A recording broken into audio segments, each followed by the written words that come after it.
din tayo sa bahay. So, kuha muna tayo ng pera para bumili tayo ng pandesal. Magkakape tayo. Kuha muna tayo ng pera dito sa aking damitan. Damitan. Kuha muna tayo ng 50. Bibili tayo ng pandesal. So, wala pa tayo ng damit. Susuot muna tayo ng damit. Kasi baka tayo si tayo ng mga pulis. Saan yung damit ko nakalagay dito? Ito pala ako natulog sa labas ng bahay namin. Nag-tent lang ako kasi yung electric fan na yan, hindi na yan gumagana. So magsusuot muna tayo ng damit. Nakasuot na tayo ng damit. So kukuha na muna tayo ng yabi ng motor natin kaya pupunta na tayo. So dito na ako nakatulog kasi meron electric fan, meron naman na akong tent. Anong purpose ng tent natin, hindi natin gagamitin, diba? So ito ang ating motor na CMI3. So ilalabas muna natin siya. Yan, naka-ready na siya. So pupunta na tayo sa bibilihan na natin ng pandesal. Cold start muna natin bago natin patakbuhin.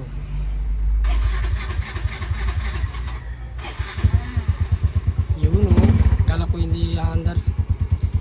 So ngayon muna tayo nakapag-vlog ulit kasi ang hirap, hindi madali pala maging vlogger. Busy pa tayo sa ating pag-aaral, sa ating pagbabantay doon sa donut. So ngayon lang muna tayo nakapag-vlog ulit. Cold start muna natin bago natin patakbuhin.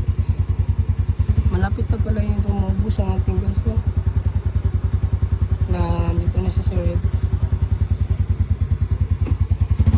So na-cold start na natin. So pupunta na tayo dun sa bilihan ng pandesal. Let's go. Patakbo na tayo. Papunta na tayo dun sa bilihan ng pandesal.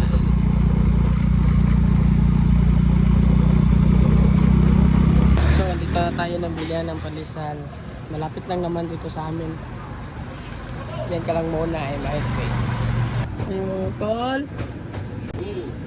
pandesal ako 20.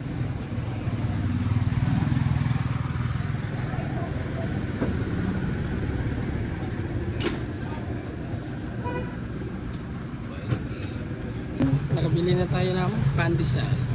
20 lang ito kasi ako lang may isa kakain. Ako naman na nag-iisa sa bahay. Umalis kasi silang kuya at ate. So uwi na tayo kasi nakabili na tayo ng pandesal. Let's go. Uwi na tayo at nilagay lang natin dyan ang ating pandesal kasi mag-init pa tayo ng tubig. So dyan ako natulog. Init ko na tayo ng tubig. Wala na pala ng tubig. Iinitin na lang pala. Lagay muna natin itong yabi.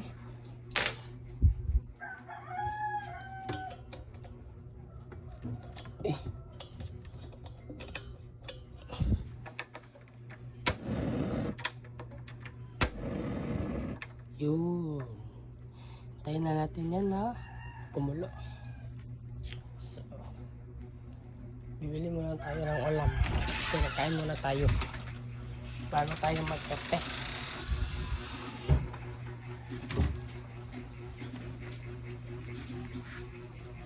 May kanin ba? Yun o, may kanin pala. Ito, nakabili na tayo ng ulam. Ito para sa ating kape. Ito ang ating ulamin. Kasi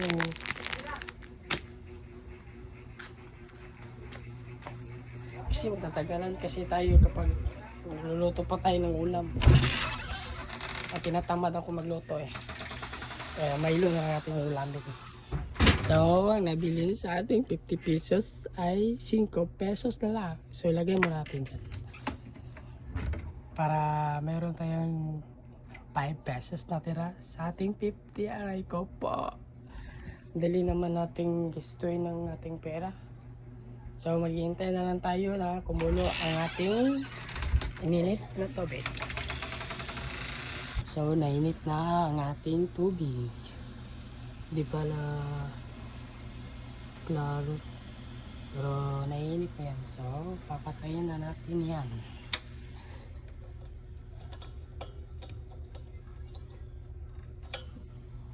So, let's go.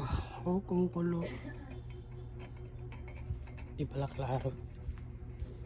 Gamitin natin ang ating tiil. Baka pala. Sorry.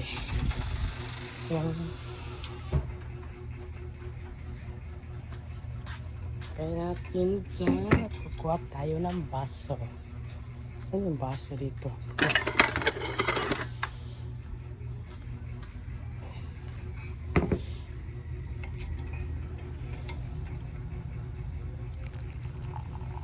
Ulo, ang init.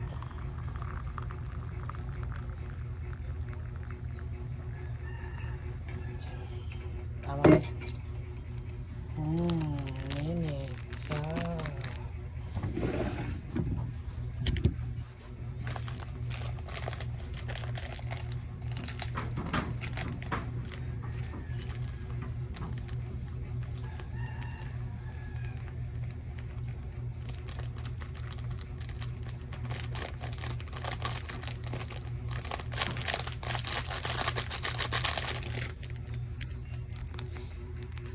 so yun, nakatimpla na tayo.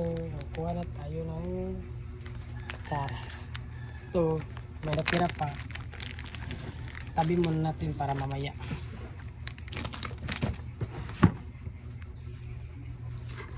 Kutsara, wala palang kutsara dito. Ito na lang natin gagamitin. Kaya ibibiyatin na ito eh. So walang kutsara. So, ito lang natin gagamitin.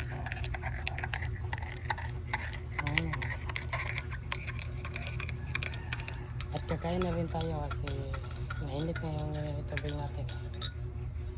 So isip tabi natin to baka tayo yan mapasok. So kakain muna ako kasi nainit na yung tubig ko.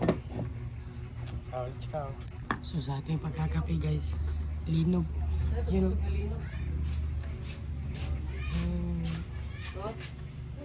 klase ng linog guys. Nagkakape lang ako. So, Yawa, kami ra kayo na. so, linog guys. Unta ko sugay wa. Harap, Nagkakape lang ako dito guys. Biglang manig ang mundo ko. yawa, mas gagalinag yawa. Kwan. Kasi literal nalinog siya guys. So, tingnan yung tubig guys. Oh. So guys, oh. Yawa. Nagkakape lang ako dito. Nanonood ng video. Bigla lang yung manig. Linog na pala. Mata ko. Ito. So, where yung guys, oh. Hanggang ngayon guys, linog pa rin. Pero mahina na. Hindi na kagaya kanina na malakas. So yun, natapos na linog. Kape ulit tayo. Natapos na ang ating pag-video ngayon kasi yun lang ating ginagawa kapag tayo lang dito sa bahay. Kumakain, nagkakape. Yun lang. Natapos na. So dito na tatapusin ang aking video. Bye bye guys. Salamat sa panonood. Keep safe everyone. God bless. Bye bye.